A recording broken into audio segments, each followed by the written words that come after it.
Hey, my name is Kimberly Kayla, and right now I want to talk to you guys about being touched on the train. A big problem that has been going around in Japan for a long time is like older men touching on girls in the train.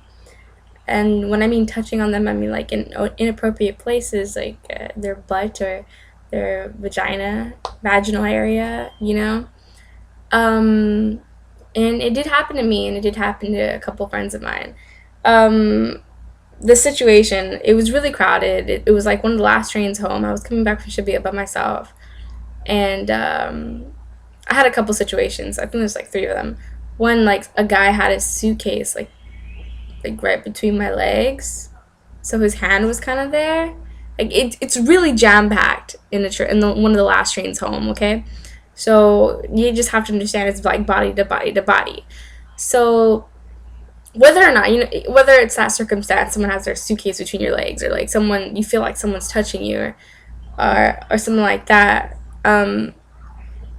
If it was in America, I don't know, if someone touched me in America, or you would blow off on them, like, what the fuck, and most likely someone else would blow off on them too, like, I just saw what you did, da, da, da, things like that.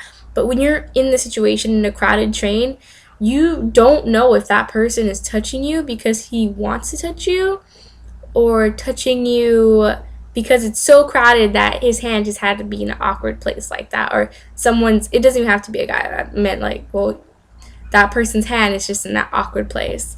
um so the one about the suitcase, what I ended up doing is that, like, I kind of maneuvered myself to get his hand out from that area of mine, and he didn't try to, like, I don't know, keep his spot there, I guess you could say. So it's like he was trying to get back in that place. So I don't know, I took it as maybe it was just I don't know, misunderstanding. One of my other friends, she was kind of tipsy on the train, but it was not a bad tipsy. It was just like, I don't know, buzzed, I guess you could say. And this guy, like, was like straight up touching on her. Like, it wasn't even crowded. He was just touching on her leg, like rubbing her. And I guess he was kind of drunk too. She doesn't know him, and she was like, "What the?" and just walked away.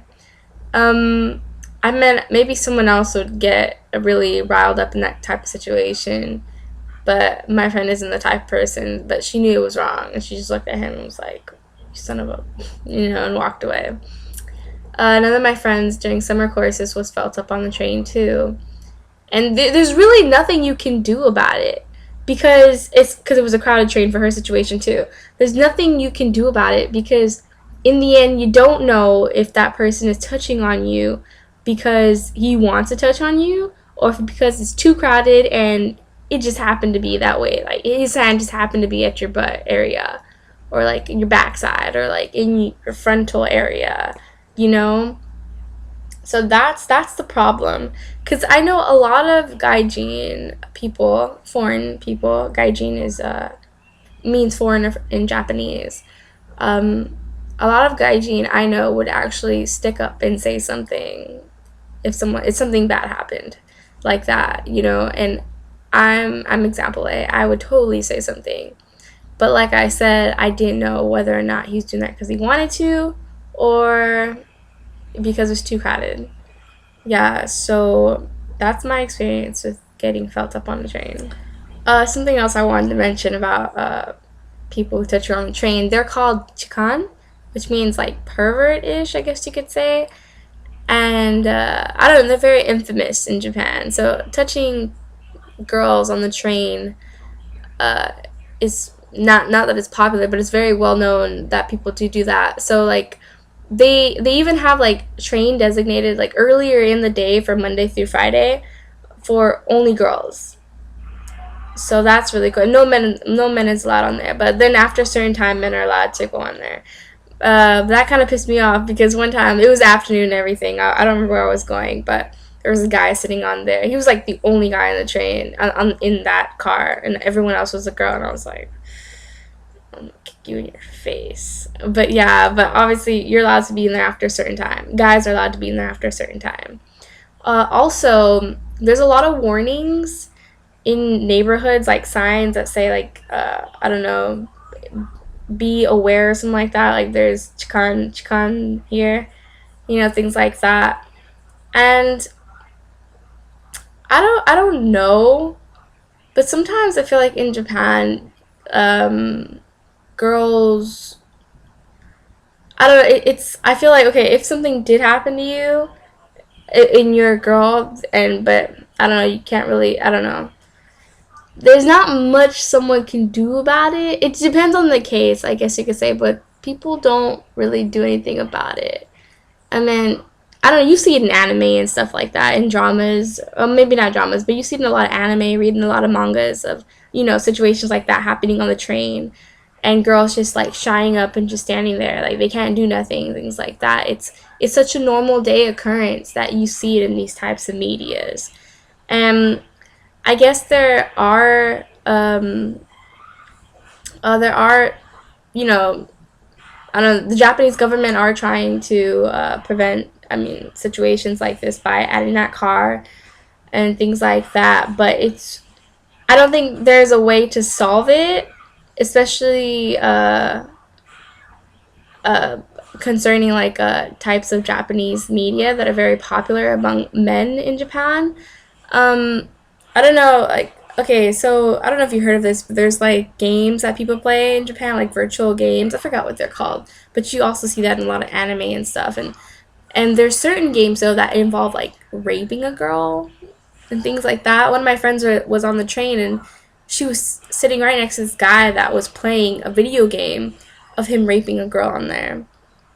I mean, for a society to promote those types of games and to promote like this fetish and like little girls and little girls, high school girls, rolling up their skirts and stuff, like to promote something like that, and you don't really see it as a bad thing, So maybe that's why a lot of people in Japanese society like brush it off, like, oh, she was touched by someone on the train. What do you want me to do about it? That was like in the past, But like I said, the government is trying to do some things to help prevent that in the future, but it's really hard to I don't know what. It's really hard to aid. I don't know. Wait, hold on. Oh my gosh, Japanese totally messed me up in English. It's really hard to prevent something when you're technically being an advocate of it, So I don't know. That's the problem I see there. But yeah, just beware of the chikan when you're like on the last train home, and don't lose your mind if someone's touching you. Just try to move. I mean, sometimes it's kind of impossible to move on the train in such a crowded train, like last train home and stuff, but do your best, because I don't know, you don't want someone touching on you. Regardless of whether or not, it's because it's crowded or what. But if you personally feel like maybe this guy is really touching on me, then I don't know, face them in the direction. I don't know, face their direction and like stare them down like mad dog and be like, beat your face. But yeah, that's my knowledge and experience with the chikan.